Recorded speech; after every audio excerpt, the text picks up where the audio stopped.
Hey, it's Kevin DeWitt here and welcome to the pasthisprime YouTube channel. If you're new to this channel and you're interested in relaxed, casual gaming for an older generation, then please subscribe to my channel. Like the video and click the notification bell to be notified of all my future videos. So welcome to Planet Zoo. You've probably seen this already numerous times, but here we go. This is my attempt at enjoying this game. I've had it for a little bit now, so I figured it was time to get on board and start doing some videos because I enjoy the process of doing that and playing the games while talking to people.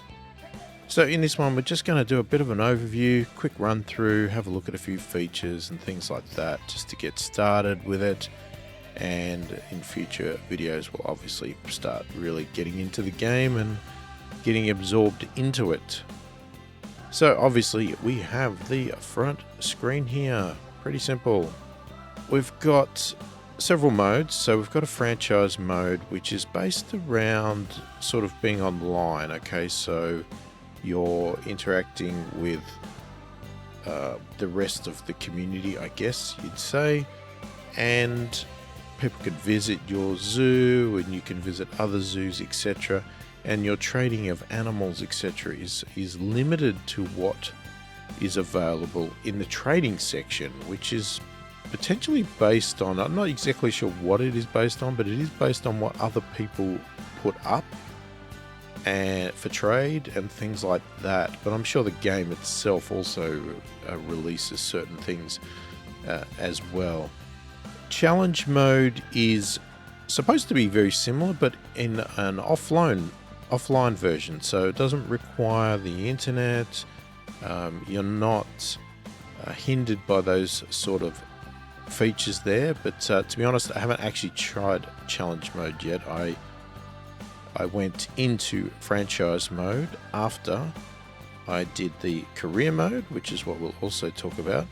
So career mode is a set of, it seems funny to say challenges, but they are challenges, so they're various tasks, and we'll have a quick look at that in a minute. But it's a good place to start to learn about it, and it unlocks various zoos that are predefined and locations and things like that for some of your other areas there. Sandbox mode is just totally open. You can do whatever you want. You have no restrictions. I'm pretty sure, again, I haven't tried it yet, but if you want to experiment and you want to just build a zoo with no limitations, unlimited access to animals, unlimited access to monies and that sort of stuff, then I believe that's where you go. But again, I'll probably get into that in these videos so that I can experience at the same time, because I'm not an expert of these games and I'm looking for guidance from everybody that's watching these videos as well. So I'd like to play this together with everybody and learn as I go. Obviously we've got a button here to have a look at all of our zoos, because as we do all these various things, we're going to be saving various zoos. Over this side here, you're going to see sort of it's a community goal, so I don't actually know how these come up, but they're part of the franchise thing, and it's about meeting this goal, and then you get rewards out of it, and they're all various different things. And the goal is that everybody that's running in franchise mode participates in this community goal, and if you do, you get certain rewards based on whatever you do and the quantity you do. Again, that's another thing I haven't participated in yet. A lot of these I haven't even been able to participate in because you obviously need to have what that community goal is, and if you're pretty new at this and you have a very small bare bones zoo, then you're not going to meet the criteria. You know, the last one was something about releasing so many gorillas into the wild. I didn't have gorillas. This one obviously is about breeding so many grizzly bears. Now at the moment, again, I don't have grizzly bears, so I can't do these challenges right now, but you know, that's something we can get to in the future when I get my zoo built up a bit. Other than that, we've obviously got various things. We've got all our settings. We can adjust certain features to suit whatever you want, change various features and camera layouts, and set your graphics, etc. Nothing over the top there. So we can also see our avatar here on the thing. So you can edit your avatar. What you can edit it to is pretty limited. This is what I've created mine at. You can pick obviously your gender, whether you're an adult or a teen, whether you're slim or large. You can randomize if you choose. You can pick your, skin color, your hair, all basic things. But there's not massive amount of options there. Very minimal, but enough to get an avatar created. You don't see your avatar very often anyway. And then you can pick where you want it on the world located, your avatar. I just picked the country that I am living in. So, down here around the Melbourne area of Australia. So that's where I have put my avatar. You can put yourself anywhere you like, in Antarctica if you like, or the North Pole, whatever you want to do. Not sure exactly what impact that will have on you as you go forward, and you can reposition if you'd like to move somewhere else. So if we go into career mode, just to give you a quick look here, you can see that, I've done 4. And to be honest with you, number 4 there, I sort of really rushed that and cheated that a little bit there just to get the gold star. I didn't really do it properly. And if I was going to really use this zoo, I would definitely go back and pull a lot of stuff down and redo it again. So there is ways to try and express things to get the unlocks. You need to at least get a bronze star in the zoo to unlock it. And you can see there's quite a few here.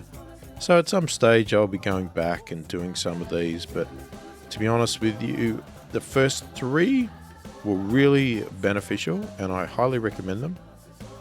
Because they really did teach me how to play the game to a certain level.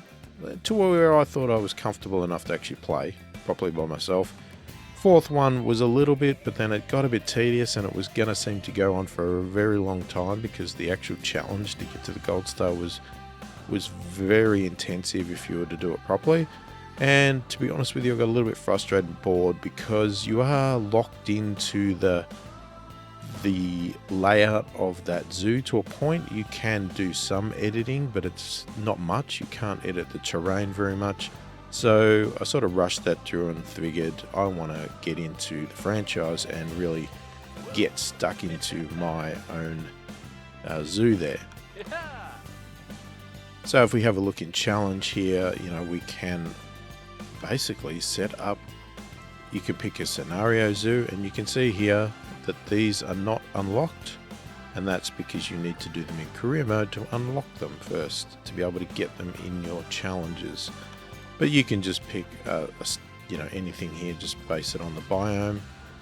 And as I said, you've got sandbox again, same thing. So if you want to be able to use certain zoos in your sandbox, then you need to go and do the career mode fully to unlock each one that you want to do, or you can just create a generic zoo there. And then you got the one that I'm using at the moment, which I think most people use, is the franchise. And I just got 100 conservation points. That's very good. I'm not sure what that was for, but I will take it. And you can create multiple zoos in your franchise, and that's why it's called a franchise, so you can build your zoo franchise all over the world. I have basically called my franchise Bellbird Zoo, and the reason for that is Bellbird is basically the name of the street that I live in, and I couldn't think of anything more artistic than that. I have created one zoo at the moment because you can see that it does cost 100 conservation points, which are a little bit hard to get. So I didn't want to build any more zoos yet, and I really wanted to concentrate on one. I decided to start off with a bit of a safari theme there, and I actually located it in Africa just for the sake of it being a African safari. But you can obviously pick anything you like.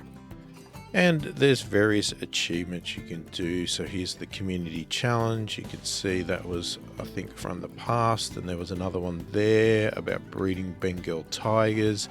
So I'm hoping that further down the track, when I get way more into the zoos, that I will be able to participate in some of these community challenges to get the rewards. But until then, they are interesting to look at. Now you can also see if I go into my zoos, here's all my zoos, this is my franchise stuff. I'm not really sure why it came up with these cryptic names, and I've got 3 even though I've only got 1. But here's the ones that I did in the career mode. So you can go back to these in career mode, you can open a sandbox, you can delete them, whatever you want to do. You can obviously filter, all that sort of stuff. But you can go and download stuff as well. If you go to the Steam Workshop, you can go and download other people's zoos, potentially. There's lots of stuff that you can download from the workshop if you want. But at the moment, I haven't really done any of that downloading because I've just been interested in building them all myself. Even though might not be very good at it, that's what I try to do. So if we just open one up, just to give you a very quick look at it, and if you haven't understood the concept of this, which I'm assuming you do, basically the simple fact of the matter for Planet Zoo is you want to build zoos. You're going to build zoos, you're going to get animals, you're going to breed them, and you are going to set up a zoo, build it. You're going to build paths, you're going to build buildings, you're going to get people in, and you're going to feed your animals. So for instance here, you're going to put water, you're going to build like caves and covers, and all this great stuff. And you're going to hire staff so you can see an overview. You can tweak pretty much everything that you can think of with your zoo, your hours of operation, your ticket prices. You get inspectors come and inspect things. You can look at all your graphs to see how your statistics are going, how happy your, guests are, how much money they're on average are spending, what they're spending it on. Do you need more things like more food, more drink, more toilets, whatever you need? You can obviously look at some of their comments when they're complaining. The zoo feels pretty small, I'm thirsty. They all make little comments about whether they're happy, average, not happy. And you can obviously do things to rectify that. You can look at your income to see that, at the moment I'm making $25,000 profit a year. You can take out loans if you really want to. You can pay for marketing. At the moment I'm just paying for one marketing here. You can look at all your animals. So, these are all the animals in my park. You can check the welfare of them. Are they happy? How old are they? Where are they located? How's your habitats, exhibits? Quarantine area. If you've got animals in quarantine. Then you've got your staff, you've got caretakers, keepers, mechanics, security guards, and you've got to manage all of these. And you've got to try to keep everybody happy, check their workloads, check their energy levels, give them promotions. You do animal research so that you can get extra stuff for your animals as you go. And that's the thing with franchise mode. Everything is not open to you straight away. You need to build things up. You need to research things to open new features up and get other stuff going. Same with mechanics. Again, you can't just build everything you like in the franchise mode day one in your zoo. You need to research. You need to research new barriers, new building materials, new shops, new souvenirs. You've got ATMs, you've got all your merchandise, toilet blocks, staff, keeper huts, quarantines, research centers, trade centers. and even power and water treatment. You need to manage all of that, which is interesting. It also gives you a good guide of teaching you about the animals as you go, because you get this Zoopedia here where you can look at the animals and you can read about them. You can get stats, where they're located in the world. And this is not only just so that you can learn something about the animals, which is obviously beneficial to anybody to do, but it also helps you with the gameplay, because you need to meet some of these criteria to make the animals happy. You know, it also talks about sizing of groups, breeding, life expectancies, all that sort of stuff. So this is going to all help you manage your zoo, because it all comes into play. You've also got two different types of sort of animal environments. You've got habitats, which is more of your outdoor animals like this, your bigger animals, where you can see here, you know, we've got African buffaloes, we've got common warthogs, we've got some zebras, and various things like that. Over here, saltwater croc. And then you've got what they call exhibits, which are these little ones which, you know, you would have seen in zoos, where they put all of your little sort of lizards, snakes, spiders, insects, all that sort of stuff. So in here we've got a Gila monster, and they're managed a little bit differently, so you'll need to learn the process of that. But these are a little bit more self-contained, a little bit easier to manage, because they sort of are a box that you just put your animals in, and they're pretty easy to maintain there. So, you know, you can have lots of those. You know, you can see I've got a few going here. I've got a few that are empty that are proposed for the future.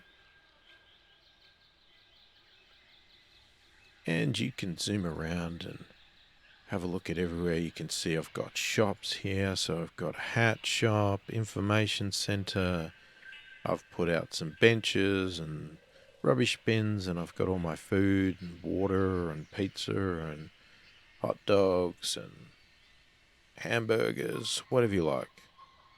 And I've got some more interesting stuff there. We've built bridges, and I've kept this actually pretty simple. There's some really advanced stuff that you can do, and you can look online. But, you know, I've got this saltwater croc thing that I've just built recently that I'm working on, that you can see here. You know, the guests can walk down here and look through the water where the crocs would hopefully be swimming.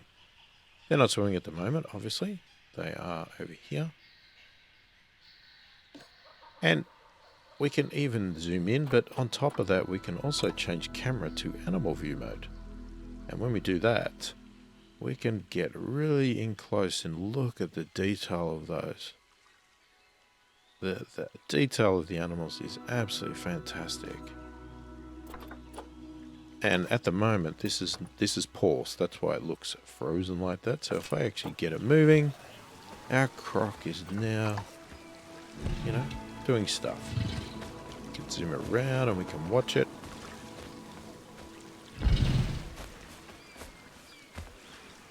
And it looks like it's going to go and jump in the water, so that's good to be watching now. Is it going to go? Just thinking about it.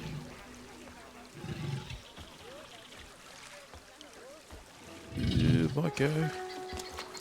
Oh, nope. Didn't want to. Thinking about it. Not sure what it wants to do. Some of the graphics become a little bit glitchy with the way it sits on the land and whatever else, but here we go. Into the water it goes, yes. And is it going to swim around, or is it just going to be like a croc and just lay there like a log?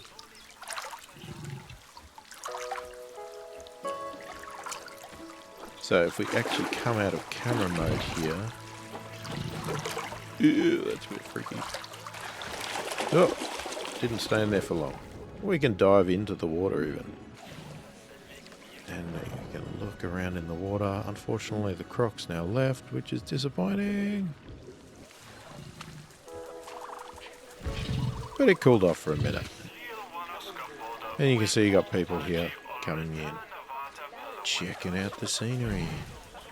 Alright, so there you go. There's a very brief overview of Planet Zoo. So if this looks interesting to you, definitely go and grab a copy, check it out. It's fun. I'm really enjoying it. And we're going to check it out some more in some future videos. So definitely come back and keep an eye out, and I will be continuing to play this more, you know, not live, but I'll be editing my videos because some of these parts can be quite long and tedious to build stuff, but I'll be going through it. And as I said, I'm not an expert in this, but hopefully you'll be guiding me as I go as well. And leave some comments below of anything that I've missed, or if you've got any questions, please feel free to comment. I am happy to have discussions, take your advice, definitely, or if you want any of my advice, I'm happy to provide that as well. Alright, well, hopefully that was enjoyable. Please remember, if you like what you see here, subscribe to the channel, click the like button, click the notification bell to be notified of all my future videos. Go and check out some of my other videos here that are linked on the side. And I thank you for watching, and I will catch you in the next one.